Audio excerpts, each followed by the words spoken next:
Allah, Assalamu alaikum. In today's video, I'll be showing why all of the common atheist responses to the Kalam cosmological argument are pure and utter garbage, according to the criteria that atheists themselves use.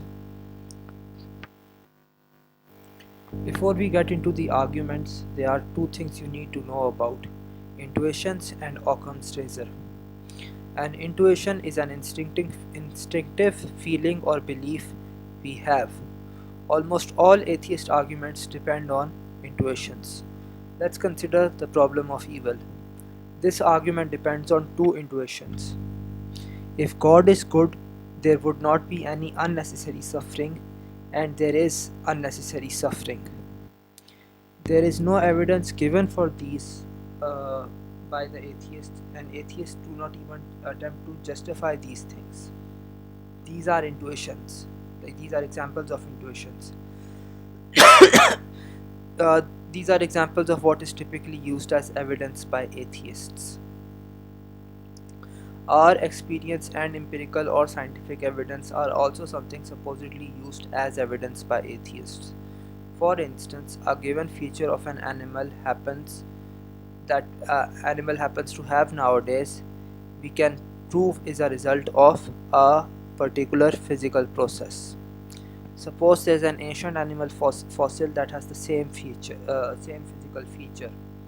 So the simplest explanation of that feature is the particular physical process and not something like intelligent design. Keep in mind that both of these things, and they will come up again throughout the video. The points that are being presented in this video are explained in great detail in my book.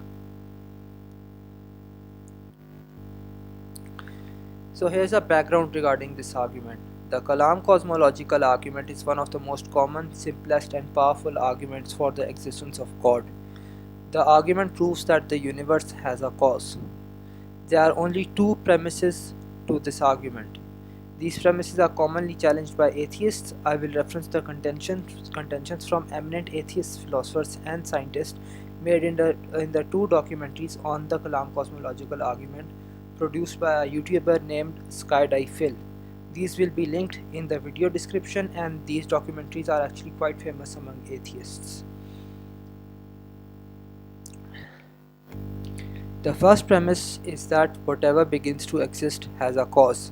In other words, something cannot come from nothing. This is clearly intuitive, and since all changes or effects in our experience have causes, this is something that is supported by Occam's razor as well. Yet, according to the atheist, the burden of proof is on the theist for this premise. The atheist will claim that it might be possible that something can come from nothing. Here is the important point to remember. If a blanket appeal to possibility is justifiable in this case, then it is also justified in the case of problem of evil and the supposed arguments for evolution. The atheists have the burden of proof in those cases, and since they never even attempt to prove their arguments in the case of evolution and the problem of evil, other than appealing to intuitions and Occam's razor, their position is debunked according to the criteria they themselves are espousing. This problem is also evident in the case of the second premise of the Kalam. The second premise states that the universe began to exist, meaning that it is not past eternal. If it is past eternal, then it has to be infinite in the past. Typically, the way the theists support this premise is by bringing up paradoxes which would be possible if actual infinity exists. If actual infinity could be traversed, or if infinite regresses are possible. The things demonstrated by these paradoxes are counterintuitive, even according to the atheist philosophers and scientists. The atheist philosophers and scientists in the first Kalam documentary admit this thing many times. So these are clearly counterintuitive because even atheists are admitting that these things are counterintuitive. Moreover, there is no empirical or scientific evidence for actual infinity.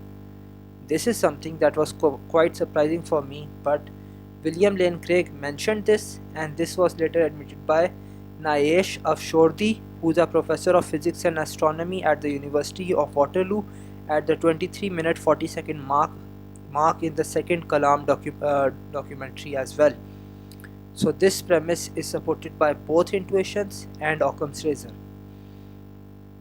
In response to these arguments, all atheists say is that actual infinity may be possible. Here is the problem with it. If intuitions and Occam's razor are not evidence, then theists can likewise say that maybe it's possible a good God creates a world with unnecessary suffering, or it is just possible that intelligent design is true. We can make the same point the atheists make. By the way, I am not saying that evolution and problem of evil are good arguments or justified. They are not. They are garbage, and I have debunked and refuted them in other videos as well, and will continue to do so in future, inshallah. The point of mentioning them here is just to show that if we use the same logic that atheists use, their own arguments and beliefs are debunked and garbage. There is simply no way around this.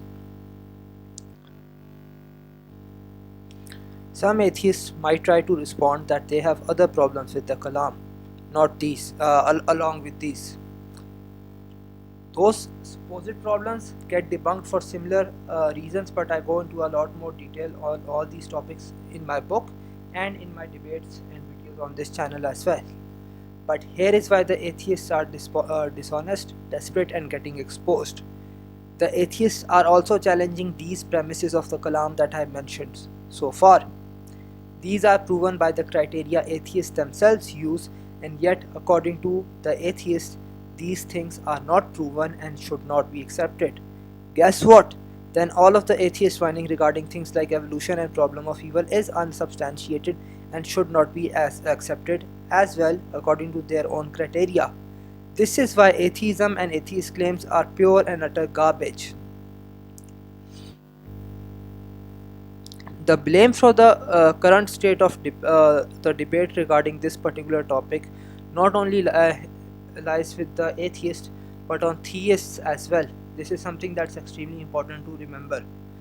When Christians challenge the atheists on these topics, such as Christians like William Lane Craig, they are not bringing up the points I mentioned, and they are not mentioning the inconsistencies within the atheist position that are brought up in this video.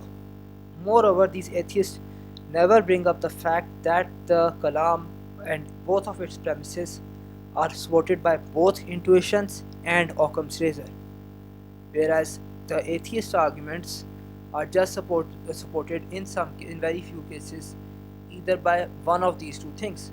But the Kalam is clearly superior to the atheist claims and arguments because it is supported by both intuitions and Occam's razor.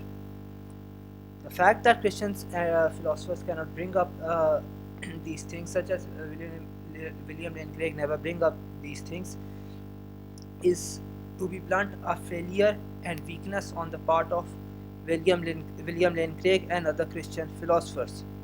However, the Muslim debaters and polemicists are not free from blame either. Some of them just copy the Christian arguments on this topic, and some are just looking for approval of Western academia and so are not challenging their garbage beliefs and arguments.